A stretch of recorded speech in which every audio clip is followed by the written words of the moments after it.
Good morning, everyone. This is Steve with Real Progressives, and I'm coming to you live from Rocky Gorge Park out here in York, Pennsylvania.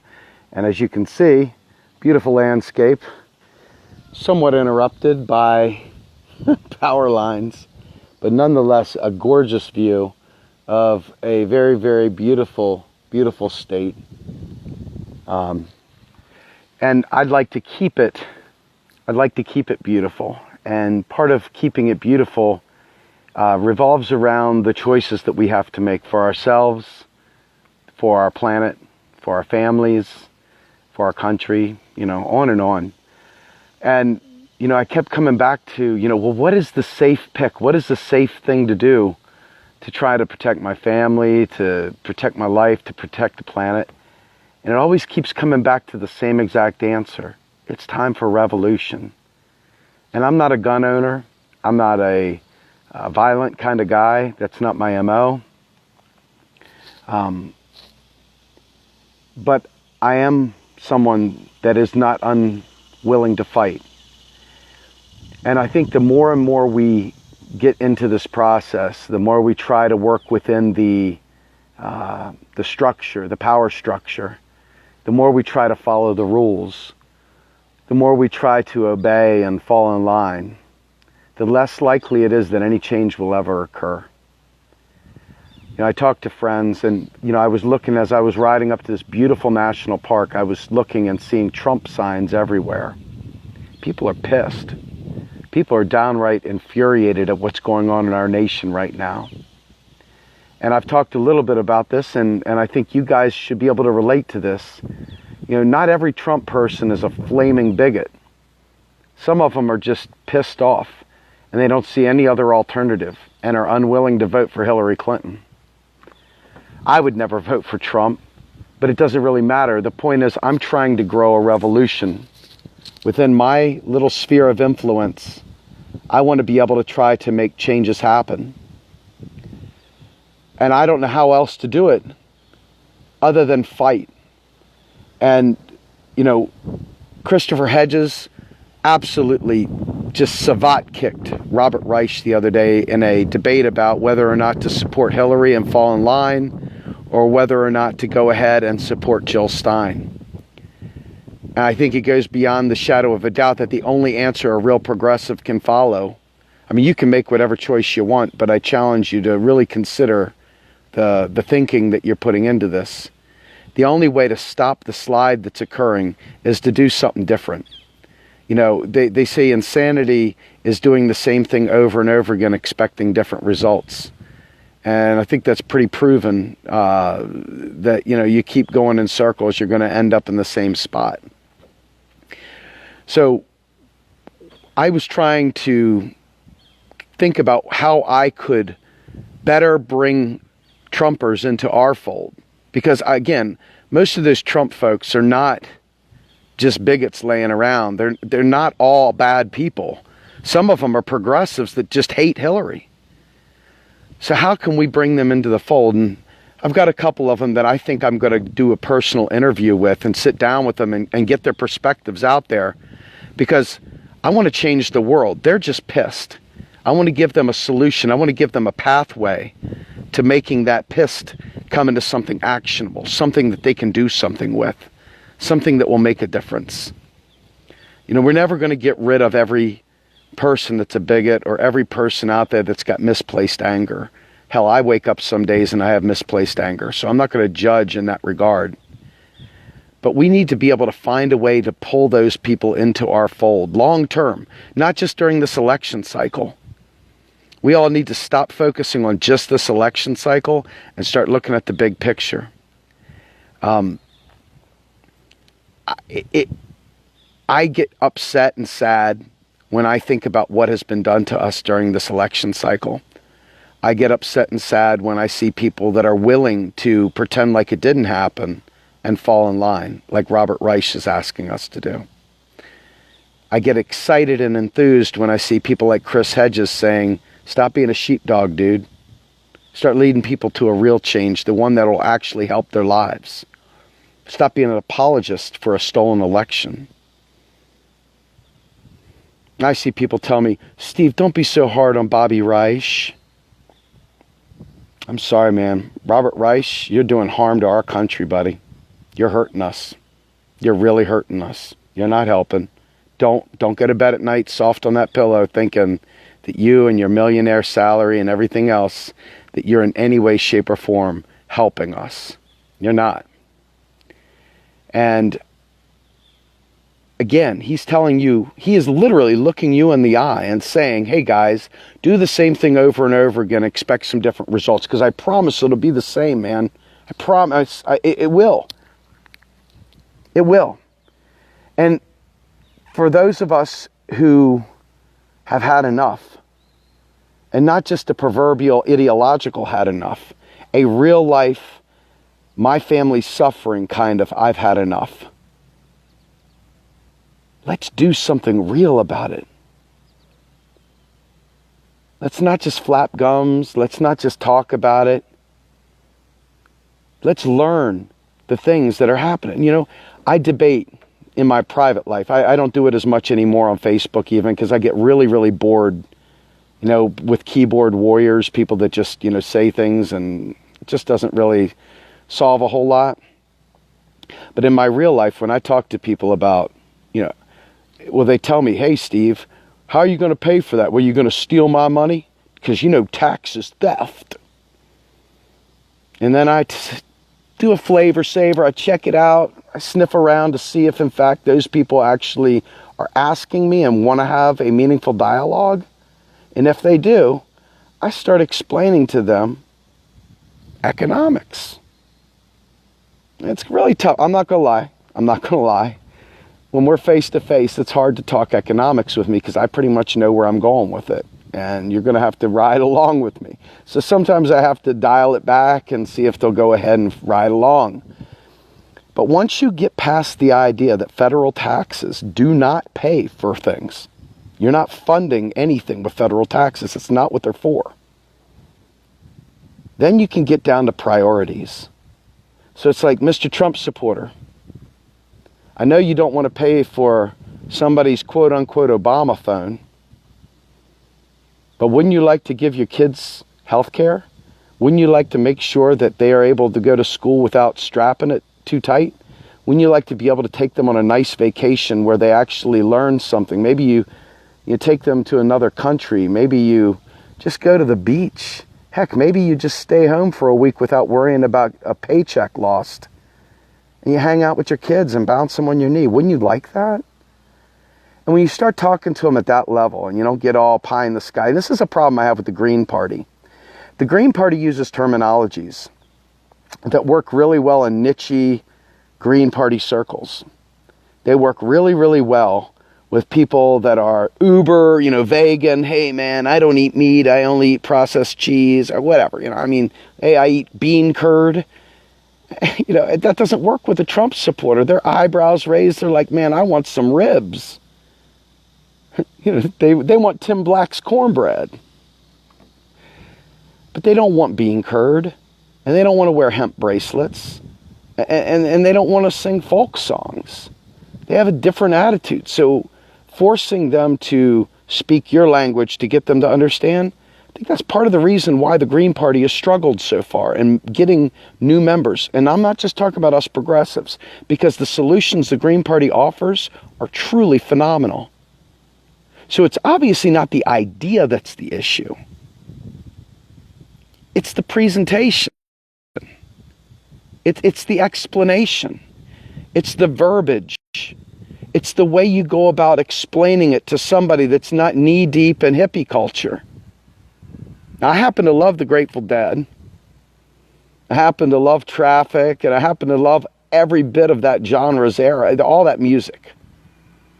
I love seeing the amoeba up on the screen. I like seeing the psychedelics. I like the trippy music. But that doesn't fly with your Trump supporters. And they have almost, not all of them, but a lot of them have a lot of the same sensibilities. They just don't have the sophisticated language, the super educated man language. So having just a basic conversation with them, finding out where they're at, helping them go beyond the idea that taxes fund spending. If you can get them past, I'm telling you, these people want their kids educated. They're ready to buy the 55-volume master reference library from the door-to-door salesman selling encyclopedias because they want their kids to have a better life than they did. They're still looking backwards. They're not looking forwards because the language of tomorrow leaves them behind. It's a language they're not familiar with. So whose fault is that? Is it the messenger or the person receiving the message? The one that doesn't understand. Whose fault is it? If you're not actively seeking knowledge, maybe it's your fault. But for the most part, it's the people that are trying to peddle the message. It's the people trying to sell Joe Q Public and Joe Sixpack on complex issues that they're too lofty to speak in a language that people understand. I mean, eco-friendly. I mean, these people are sitting there getting these coal rolling trucks with the big smokestacks. They call them Prius dusters. I mean, they're not interested in, the environmental speak that many people throw out there. But yet, at the same time, if you talk to them about, hey man, you're not going to be able to go hunting anymore. You're not going to be able to do that au naturel hunting anymore if we don't fix climate change to keep things intact for the deer and for the salmon migrating. There's some logical things that they enjoy that maybe you don't, but that's too bad. Sometimes you got to suck it up. We got to suck it up. I got to suck it up. And I got to change how I say things. Because my goal isn't just to beat them over the head with a baseball bat. My goal is to bring them into the fold, man. To expand the tent. To win. To win by maximum blast radius. I want to win because I care about our planet. I care about my children. I care far more about that than I do about slick language. Does that make sense? It really comes down to, what do you want more? Do you want to be able to, make people feel bad? Or do you want them to learn? Sometimes I want them to feel bad, I ain't gonna lie. When I see selfish people, I like kicking them in the face sometimes. I can't help it, it's just there. It's there for the taking. But I really want to win this thing because I'm scared to death of climate change. I'm scared to death of us going to war and losing my children to a war that I don't believe we need to be in. I'm scared to death of creating new terrorists because we keep bombing their wedding parties. And the only way to stop that is to get a mass majority of Americans to understand the issues. And we got to meet them at their point of need. So my message to you all this weekend is, ask yourself, are you speaking to hear yourself speak? Or are you speaking for others to hear? Ask it. Think about it. Modulate and moderate how you speak. Let's make sure we're attracting people, not just running in circles inside our own little bubble. There's a lot of good people out there that are just ignorant. And you got to work with them one-on-one. And you might learn something too. You might learn why they're upset and take the time to say, you know what, we can bring you into the fold too. We can help address that. No, we're not going to build a wall and keep all the Mexicans out. No, we're not going to deport all the people from, the Middle East. But let me tell you why they're not the problem. The problem is our government has stopped spending money because you all have been bought into a myth that taxes fund spending. So these people go around talking about cutting programs. You got to get past that. You got to make sure they understand that the Fed has been printing money like crazy and we still can't get an inch of inflation. They have been trying like hell since 1982 to work up some inflation, and the most they can get is 3%. The dollar is ubiquitous around the world, meaning it's saturated, it's everywhere. And as long as we have to pay our taxes in the US dollar, it's going to always be valuable, because guess what? You'll go to jail if you don't pay your taxes in the US dollar. So that stuff, man, I got to work really hard, guys. I really want you to learn economics, and I really want to be the one to teach it to you. And then I want you to teach others. And I've got my hands full trying to find a way to say the things that I know from people like Stephanie Kelton, Warren Mosler, L. Randall Wray, William Black, etc. These are great people that know the language of economics very well. But they don't exactly get out amongst the peeps. They kind of stay in their economic world. And that makes it so that you all don't hear this. But people like Paul Krugman go on the Sunday talk shows, and they tell you how Bernie's proposals are pie in the sky, and that's what you hear. So my challenge is on the back end. Maybe they'll finally start answering my inboxes when I send them messages saying, guys, I really want to get you on the air. Or, hey, guys, can you work on language that'll help us reach Jane and Joe's six-pack? Can you help me help people understand basic economics? Again, there's a million other issues, and we always say them in the most complex of ways. And then when we can't figure out a simple way of saying it, we stoop to shaming them and belittling them and calling them names and treating them like crap. And if you think that attracts them to the team, you're missing the boat. You're missing the boat. We've got to be the change, and sometimes that means modulating our voices, changing the terminologies that we use. Our lexicon, our vocabulary has got to change to the people we're speaking to. You know, I'm not a deer hunter. I don't like even eating deer. I don't like any of that. And yet, those people are good people.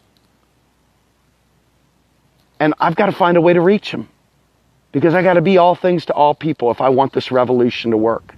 I am a walking, talking salesman.